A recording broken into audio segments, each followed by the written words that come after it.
Bienvenue à toutes et à tous et merci de prendre du plaisir à suivre l'actualité sur Eden Télévision. Au sommaire, autorisation de rectification ce mardi de l'accord de financement de la construction du corridor Cotonou-Niamey, section Béroubou-et-Malanville, d'un montant d'environ 61 milliards de francs CFA. À suivre, la place du Bénin dans la production et la commercialisation de la noix d'Anarcade est de mieux en mieux reconnue. Les experts internationaux du secteur se sont réunis depuis la matinée de ce 28 août 2018 à Cotonou. Et puis en toute fin d'édition, vous suivrez dans ce journal toujours l'installation ce mardi à Lokossa des comités des bureaux départementaux Molokoufo pour le recensement national agricole RNA.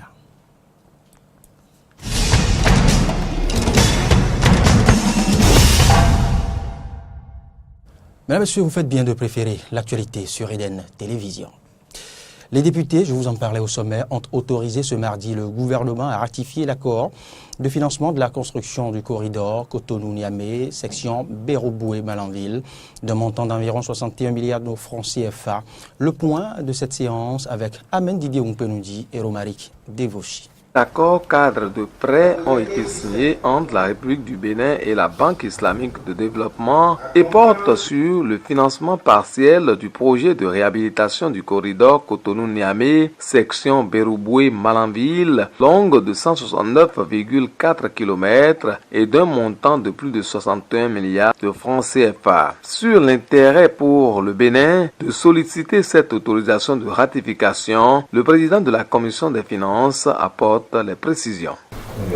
Maillon important de l'arsenal routier national, cette section Béroubou-Malanville, longue de 139,4 km, de par sa position géographique, est le symbole de l'intégration sous-régionale.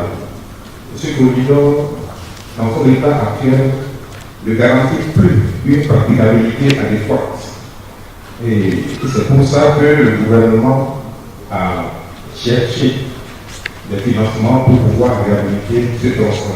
Après la présentation du rapport par la Commission des finances et échanges de l'Assemblée nationale, la parole a été donnée aux députés qui ont salué l'initiative, mais aussi posé au gouvernement représenté par le ministre en charge des infrastructures et des transports des questions bien adaptées. Monsieur le Président, le Nord est en chantier, tout le Bénin est en chantier. Le centre du Bénin n'est pas en chantier. Et le centre du Bénin, c'est la zone agricole de notre pays. Quand on construit les routes, il faut bien que ces routes soient utilisées. Il faut que les camions passent là-dessus, les camions chargés de marchandises, de vivres. Et ceux qui produisent ces vivres-là n'ont pas accès à ces voies-là. Nous ne sommes pas en train de pleurer parce qu'on n'a pas les voies asphaltées, parce qu'on n'a pas les voies bitumées. Mais au moins les voies carrossables. On n'en a pas. Monsieur le Président, aujourd'hui, vous ne pouvez partir de Kilibo à Ouessé. C'est impossible. La voie est fermée. Dans ces cas à Ouessé, 21 km, vous faites 1h15. Pour moins de 40 km, vous faites plus de 2 heures, Monsieur le Président. Terre noire, terre riche, terre agricole. Les denrées pourrissent dans l'impossibilité de les transporter sur les marchés. Et si vous pouvez nous faire le point de nos compatriotes qui travaillent exactement dans les entreprises étrangères et quels sont le nombre d'entreprises nationales qui bénéficient, qui sont adjudicataires des marchés. Quand on prend la route Béroubou jusqu'à Malanville, on doit pouvoir savoir que il est très important que cette route-là soit réhabilitée. Et comme on ne peut pas tout faire à la fois, compte tenu donc de la rareté donc des ressources, je crois que c'est déjà une très bonne chose, le signal que le gouvernement est en train de donner. Le ministre Alassane Seydou, en charge des infrastructures et des transports, a cas par cas éclairé les députés. Après ces interventions, le texte de loi a été examiné par les députés. Restons-y pour dire que le ministre en charge des infrastructures et des transports, Alassane Seydou, a tenu à apporter aux députés quelques précisions inhérentes à cette autorisation de ratification. Il faut dire qu'au niveau du ministère des Infrastructures et des Transports, nous prenons toutes les dispositions pour que les entreprises locales soient privilégiées. Lorsqu'il s'agit de grands travaux qui nécessitent de gros investissements, l'appel d'offres est ouvert.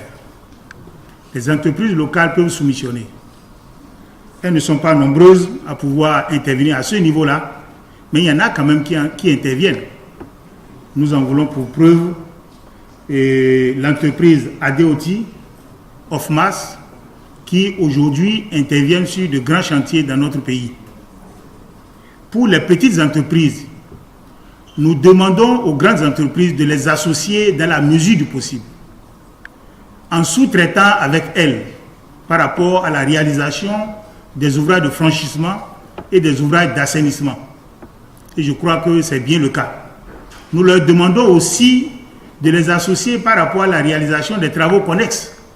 Il y a par exemple des écoles, des centres de santé, des retenues d'eau à réaliser. Tous ces volets-là, souvent, sont sous-traités avec les entreprises locales, les petites entreprises, pour leur permettre de prendre de l'envol. Donc les efforts sont faits et nous demandons aussi aux entreprises, aux grandes entreprises, de recruter le plus possible le personnel au plan local et de ne importer que les compétences qui n'existent pas sur place. La seconde préoccupation qui appelle une réponse est celle relative à l'entretien routier, notamment les routes de la région de Kilibo-Wessé, Glazoué à Klankpa, Ouédémé. Je crois que depuis un certain nombre d'années, il y a eu un peu de recul par rapport à l'entretien routier. C'est cela qui explique l'état de dégradation un peu avancé de certaines routes. Mais actuellement, au niveau du ministère des Infrastructures et des Transports, nous avons pris des dispositions et toutes ces routes ont été recensées. Et je crois que les entreprises attributaires se connaissent déjà. Bien d'autres sujets étaient au menu de cette plénière du mardi qui a réuni les honorables députés à l'Assemblée nationale du Bénin. Eh bien, les honorables députés ont autorisé le gouvernement à ratifier le protocole de la Convention sur l'élimination de toute forme de discrimination à l'égard des femmes. On fait le point avec la même équipe de reportage, autrement dit, Amen Didier Oumpenouji et Romaric Devoshi. La Commission de la Culture, de l'Éducation et des Affaires sociales de l'Assemblée nationale a présenté son rapport sur cette autorisation de ratification du protocole à la Convention sur l'élimination de toutes les formes de discrimination à l'égard des femmes, adoptée à New York le 6 octobre 1999. Le protocole facultatif à la Convention sur l'élimination de toutes les formes de discrimination à l'égard des femmes est un traité international mettant en place des mécanismes d'enregistrement, de plainte et d'enquête concernant les violations graves ou systématiques de la Convention sur l'élimination de toutes les formes de discrimination à l'égard des femmes. Quelques articles de ce traité ont été exposés aux députés afin qu'ils se rendent à l'évidence des dispositions soumises aux pays qui y prennent part. Conformément à l'article 11, les parties doivent s'assurer que les plaignants ne fassent pas l'objet de mauvais traitements ou d'intimidation en guise de représailles. L'article 13, pour ce qui le concerne, fait obligation à chaque partie de vulgariser auprès de ces nationaux la convention et le protocole facultatif et de leur faire connaître le fonctionnement du comité afin de faciliter l'enregistrement des plaintes. Après quelques observations de la part des députés, ce texte soumis au vote a été adopté. Abstention 0, procuration abstention 0. La loi numéro 2018-30 portant autorisation de ratification du protocole facultatif à la Convention sur l'élimination de toutes les formes de discrimination à l'égard des femmes, adopté à New York le 6 octobre 1999, est adopté par l'Assemblée nationale à l'unanimité des députés présents et représentés.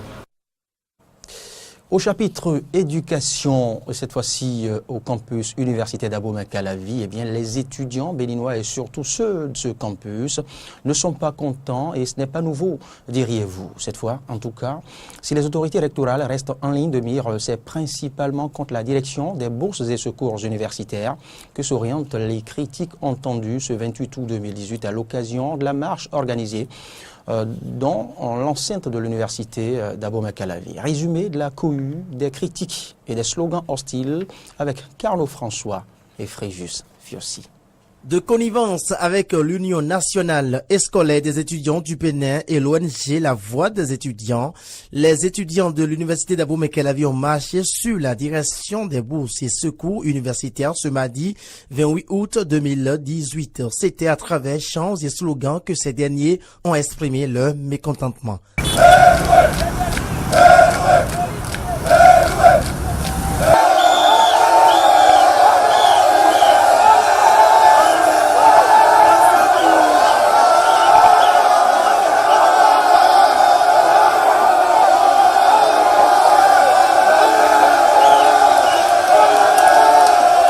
Quelles sont alors les raisons qui sous-tendent une telle manifestation de colère? On constate que lorsqu'on dépose le dossier à la DBSU, on n'accepte pas le dossier, on ne le rejette pas non plus. Où est-ce que le dossier va? Camarades étudiants, vous conviendrez avec moi qu'un seul dossier perdu, c'est une victime qu'on fait. En absence du directeur de la DBSU, les étudiants marcheurs ont été reçus par Pacherie Akplo, chef service des affaires financières, qui a écouté et reçu la motion de protestation. 1. L'affichage et le paiement immédiat de tous les noms des étudiants allocataires des années antérieures, 2014, 2015, 2015, 2016, 2017, 2017, et de l'année en cours. 2. Des explications sur la disparition mystérieuse de nombreux dossiers des étudiants allocataires des années académiques 2014, 2015, 2015, 2016, 2017, 2017. 3. L'annulation pure et simple du décret numéro 2017-155 du 10 mars 2017 portant critères d'attribution des allocations universitaires dont le contenu écarte les enfants des pauvres du droit aux bourses et aides universitaires. 4. L'octroi de bourses et secours universitaires aux enfants de parents pauvres sans critères de moyenne et d'âge. 5. L'affichage sans délai des listes des frais de mémoire des années antérieures en tout état de cause. Décidés et engagés, les manifestants entendent revenir la semaine prochaine si les différents points de leur motion de protestation ne sont pas pris en compte. Du campus, rendons-nous maintenant à la direction de l'Office du baccalauréat. Eh bien, le responsable de cette instance a présenté dans la soirée de ce lundi 27 août les performances des candidats admis au bac session 2018 au Bénin. C'est l'occasion de faire le point à la presse, bien évidemment. Le directeur Alphonse Da Silva a présenté les performances, je vous le disais tantôt. On va suivre les détails avec Carole Olaye et Denis Maroya. Cette année, nous avons eu 41 mentions très bien. En ce qui concerne la mention très bien, le premier du Bénin, cette année, c'est un jeune homme qui est en série D et qui a eu 17,81, presque 18. Il s'appelle Adam Soulé Gounou Ismaël Rizaoud, donc de la série D. Il est de l'OMB et du collège catholique Notre-Dame de Lourdes. Ce n'est pas de la publicité. Quand quelqu'un fait bien, il faut le dire. Le deuxième, c'est un autre Adam, mais pas de la même région. Et c'est une dame, Mademoiselle Adam Bassimat Adoupe et Yitayo, série C. 1777 du littoral du collège catholique Les Secours de soutien scolaire. On a un, le premier c'est Dossou Yeloïse Expédie Eustache 1572 du séminaire Notre-Dame de Fatima de Parakou.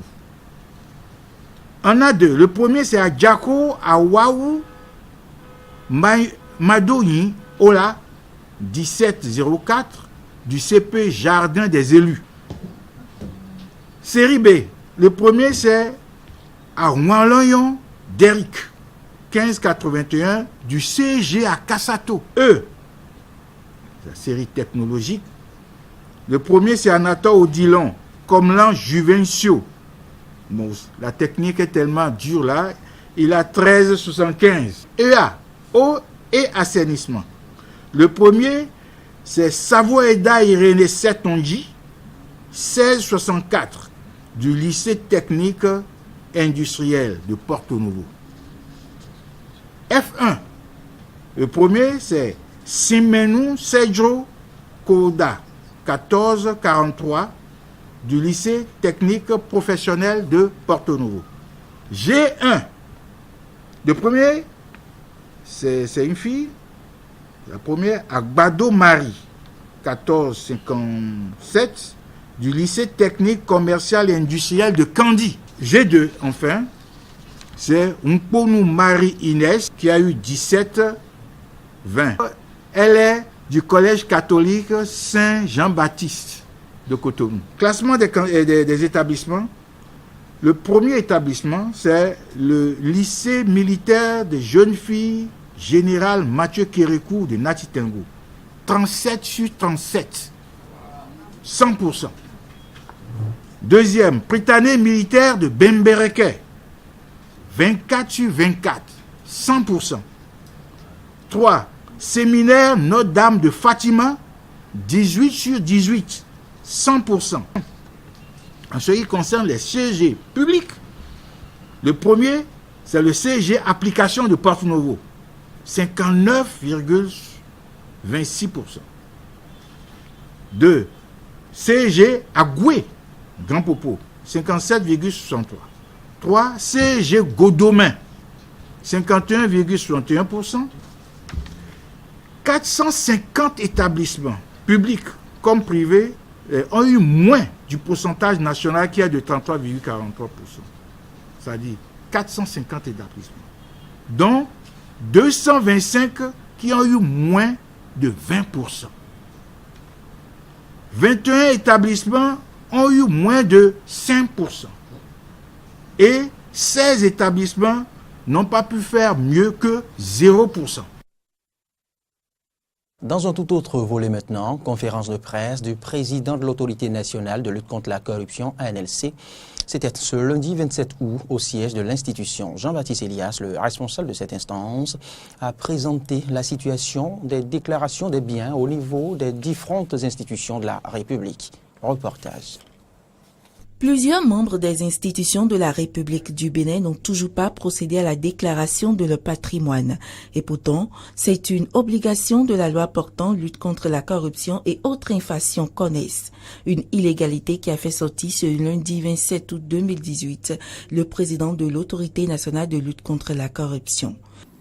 Nous avons à l'Autorité nationale de lutte contre la corruption l'obligation de faire la prévention en matière de lutte contre la corruption. Et de ce point de vue, nous travaillons à faire en sorte que les citoyens, quels qu'ils soient, puissent se conformer aux lois de la République, puissent essayer de faire en sorte que tout se passe très bien pour éviter que nous n'allons vers la répression.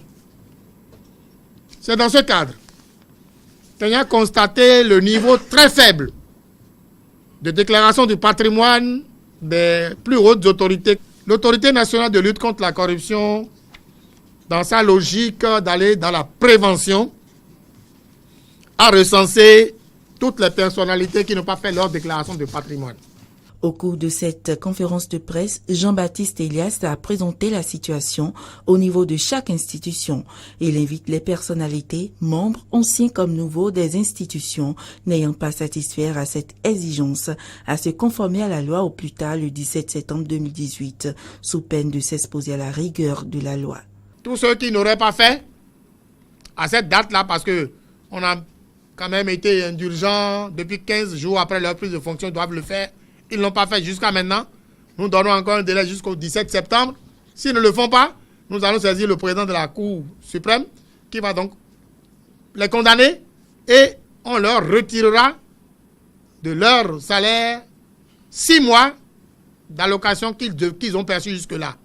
S'ils n'ont pas encore perçu, eh bien, on leur manquera de leur donner 6 mois. Maintenant, vous allez me dire, ceux qui ont fini et qui sont partis, eh bien, on va émettre un ordre de recette contre eux et ils vont payer.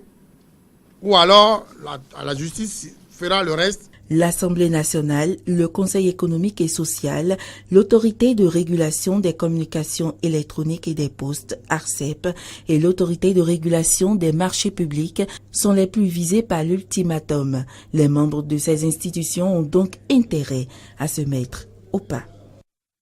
Et bien loin de Cotonou cette fois-ci, installation ce mardi à Lokossa des comités et bureaux départementaux du Molo-Koufo pour le recensement national agricole RNA.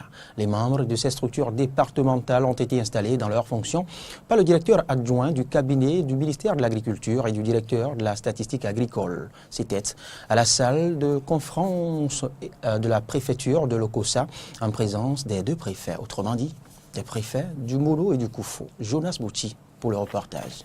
En inscrivant le RNA, doter l'agriculture béninoise d'une base de données structurelles, qualitatives et quantitatives, devant faciliter la gestion optimale des filières et potentialités agricoles du pays, c'est l'objectif que vise cette vaste opération de recensement national agricole RNA, prévue pour une période de 36 mois. À partir de la campagne agricole 2018-2019, ce recensement va mobiliser plus de 7300 agents au grand bonheur des personnes intervenant dans l'agriculture au Bénin.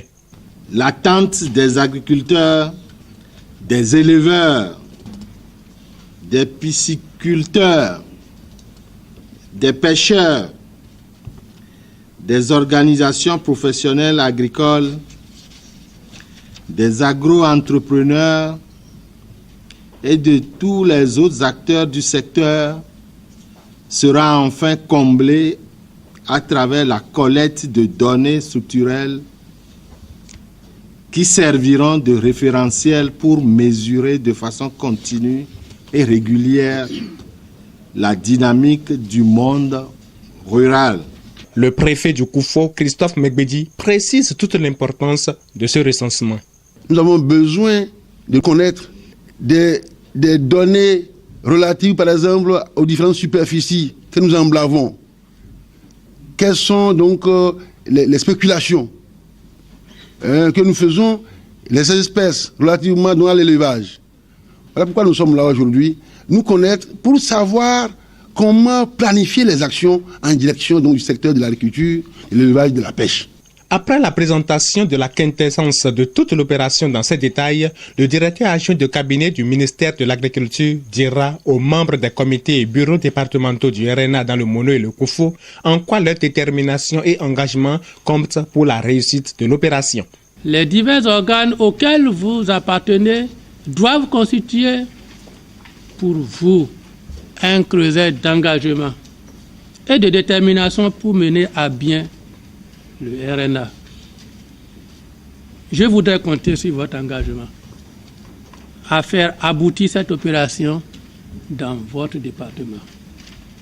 La remise symbolique des accoutrements de travail aux présidents départementaux que sont les préfets a sanctionné la fin de cette cérémonie d'installation des comités et bureaux départementaux du RNA dans le Mono et le Koufo. Cotonou, capitale mondiale de la noix d'Anarcade. Le Bénin abrite du 28 au 30 août 2018 la 2e réunion du Conseil international consultatif du Cajou. C'est le ministre de l'Industrie et du Commerce du Bénin, Serge Ahissou en personne, qui a présidé à son lancement. Roland Torinques, Fiacre Voitan. La réunion des experts en prélude à la 2e session du Conseil international consultatif du Cajou, CICC, se tient à Cotonou les 28 et 29 août 2018. Cette réunion fait suite à la première tenue en Côte d'Ivoire en septembre 2017. Adama Koulibaly, directeur du Conseil Coton Anacad, se réjouit de l'organisation de cet événement qui permettra de discuter une fois encore sur la filière Anacad. Gaston Dessouy, ministre de l'Agriculture, de l'Élevage et de la Pêche présent à la cérémonie, a rappelé aux participants la place qu'occupe la filière Anacad dans le programme d'action du gouvernement Bénin révélé. Mon pays, le Bénin, dans son programme, le Bénin révélé, a mis un point d'honneur sur le cajou et experts mettre en œuvre tout ce qui est de son pouvoir pour d'abord et avant tout améliorer la qualité de son produit,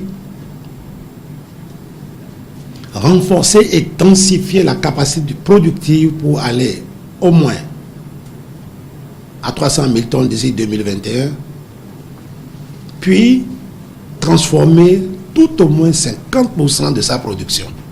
Une ambition clairement affichée afin que la filière anacarde participe encore plus à la croissance économique du Bénin. Le ministre Gaston Dousouri n'a pas manqué de rappeler aux experts la préoccupation qui est la sienne, celle de mettre en place une organisation forte qui résistera aux intempéries économiques, politiques et diplomatiques. Serge Akessou, ministre de l'Industrie et du Commerce, revient par ailleurs sur les objectifs fixés pour cette réunion de Cotonou. La présente session qui se tient à Cotonou vise essentiellement à adopter les tests d'opérationnalisation du CICC afin de lui permettre de démarrer effectivement les activités au profit des filières de nos pays respectifs.